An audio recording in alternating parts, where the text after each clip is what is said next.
This house is mine now, just leave. Amanda's voice echoed through the hallway as I stood in my doorway, still wearing my hospital scrubs after a 12-hour shift. My sister-in-law stood in my living room, surrounded by boxes and suitcases, looking triumphant. I gripped my keys tightly, my exhaustion suddenly replaced by a surge of adrenaline. "How did you get in here, Amanda?" She tossed her perfectly styled hair over her shoulder, that familiar smug smile playing on her lips. "Mike gave me his key. He agrees it's time for you to go. This house is too big for just one person anyway." Mike, my husband's brother. Of course he'd given her the spare key I'd asked him to hold during emergencies. I should have known better. "Really?" I kept my voice steady, years of handling emergency room crises coming in handy. "And what makes you think you have any right to my house?" Amanda's smile widened as she pulled out her phone, showing me a text conversation. "The family agrees. Mom and Dad think it's ridiculous that you're rattling around in this big house alone while I'm stuck in that tiny apartment. Besides, you're not really family anymore, are you? Not since James." She trailed off, letting the implication hang in the air. "Not since James died, my husband. Her cousin." The unspoken words hit like a physical blow, but I refused to let her see how much it hurt. Instead, I smiled. "Thank you, Amanda." Her triumphant expression faltered. "What?" "Thank you for making this so easy. I couldn't have asked for better timing." Now she looked completely confused, her perfectly manicured hand gripping her phone tighter. "What are you talking about?" I set my bag down, taking out my own phone. "You broke into my house. You've admitted the family conspired to force me out. And you've documented it all in those lovely texts. My security cameras caught everything else." I gestured to the small device in the corner she hadn't noticed. "Would you like to leave on your own, or should I call the police?" Amanda's face flushed red. "You wouldn't dare. The family won't stand for it." "The family?" I laughed, but there was no humor in it. "You mean the same family that's been trying to push me out since James died? The ones who've been whispering behind my back, making plans for my house as if I don't exist?" I stepped closer, my voice dropping. "Let me make something very clear. This house, it's mine. James left it to me. Not to you, not to the family, to me, and I have something none of you know about." Amanda's confidence wavered. "You're bluffing. Mom and Dad said." "Your parents don't know everything," I cut her off. "James and I had our own plans, our own secrets. Would you like to find out what they are in front of a judge?" She stared at me, uncertainty creeping into her expression.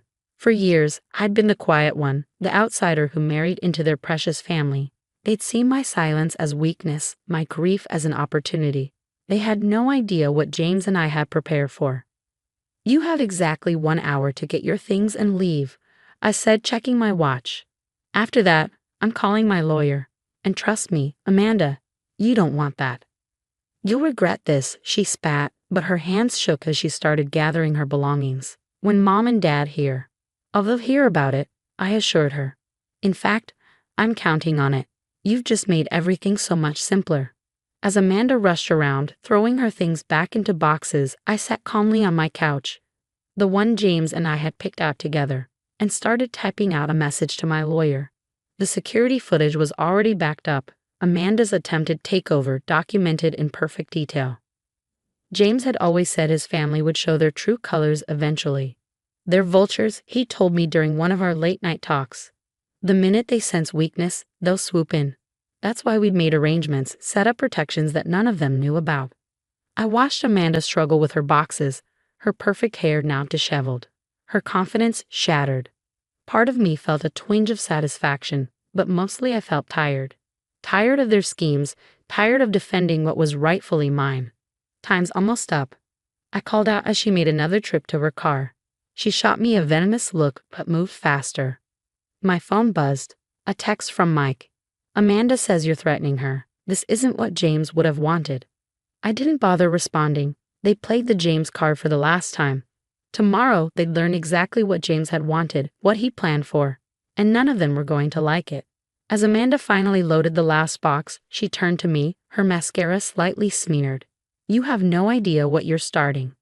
I smiled, thinking of the envelope in my safe, the one James had left with specific instructions. "No, Amanda, you have no idea what you just finished." The door closed behind her with a satisfying click. I sat in the sudden quiet, looking around at the home James and I had built together. On the mantel, our wedding photo smiled back at me. James had known this day might come. He'd made sure I was ready for it. I picked up my phone and dialed my lawyer's number. "Hi, David. It's time. They made their move, just like James said they would. Let's show them what we've been holding onto." The next morning, I sat in David's office, watching as he laid out the documents James had entrusted him with. 3 years of meticulous planning spread across his mahogany desk. "Everything's in order," David said, adjusting his glasses. James was thorough. He knew exactly what his family would try to do. I picked up one of the papers, a detailed account of every loan the family had taken from James over the years, complete with dates, amounts, and their promises to repay. None of them ever had. "How soon can we proceed?" I asked, thinking of Amanda's threats. "I've already filed the initial paperwork. But first," David handed me an envelope still sealed. "James left instructions for this to be opened only if they tried to force you out of the house." My hands trembled slightly as I broke the seal. Inside was a letter written in James's familiar handwriting. "My dearest love, if you're reading this, they've finally shown their true colors. I'm sorry I'm not there to protect you from them, but I made sure you have everything you need to protect yourself." What they don't know, what I never told them, is that every loan they took came with conditions. Every time they borrowed money, they signed agreements. Mom, Dad, Mike, Amanda. They were all so eager for quick cash that they never read the fine print. Those agreements, they're all legally binding. If they ever tried to force you out of our home, every loan becomes due immediately, with interest. Don't let them bully you. Don't let them use my memory against you. Show them exactly who you are. All my love, James. I looked up at David, my vision blurring with tears I refused to let fall. "How much do they owe?" He slid a spreadsheet across the desk. The total at the bottom made my eyes widen. "With compounded interest over the years," David said, "they owe you just over $487,000. The front desk called. Amanda's parents had arrived, right on schedule. David raised an eyebrow. "Ready?" I straightened my spine, tucking James's letter safely in my bag. "Let them in." Robert and Marie swept into the office like they owned it, with Amanda trailing behind. One look at their faces told me they'd expected to intimidate me into submission. "This has gone far enough," Robert began, not bothering with pleasantries. "Amanda told us about your ridiculous threats. We've been patient with you since James passed, but—" "Patient?"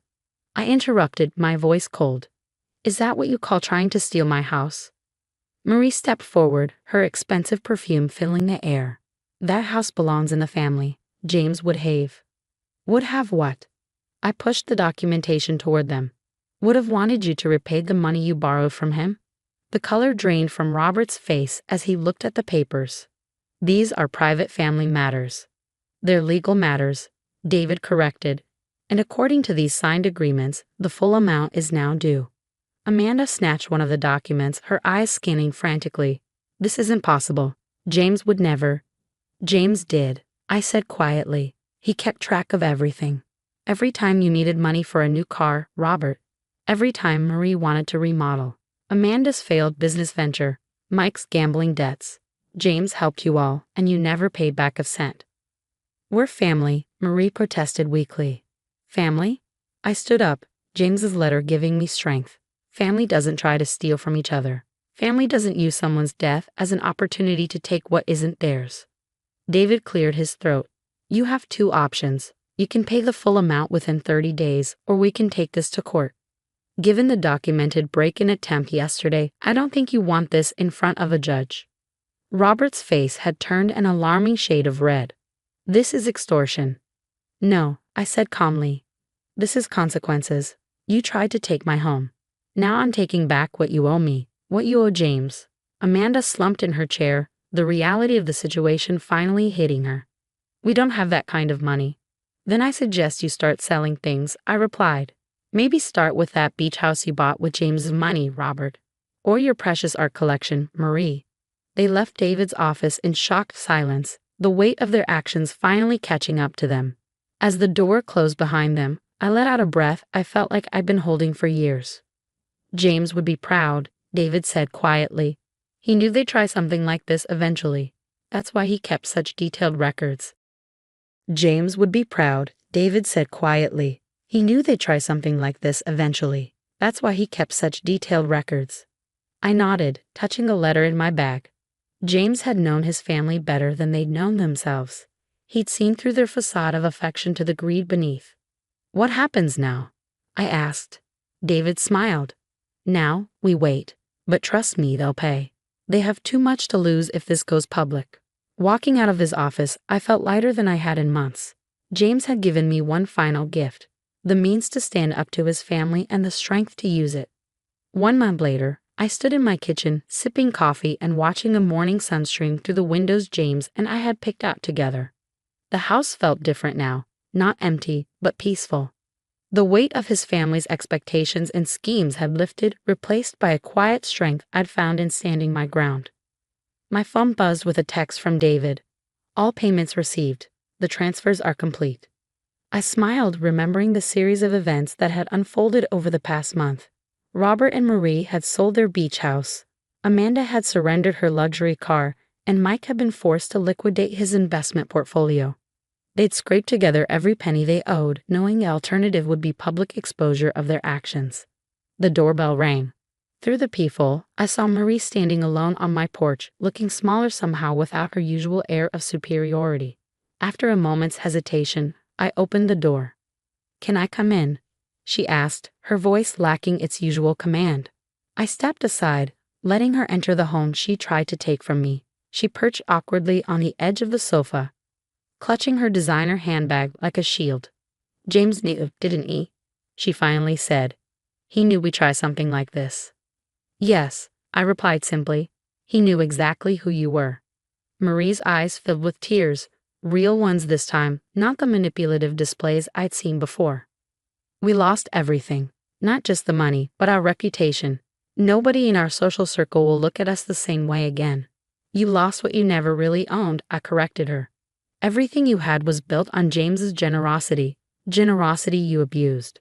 She nodded slowly, looking around the living room at the photos of James and me, the life we built together.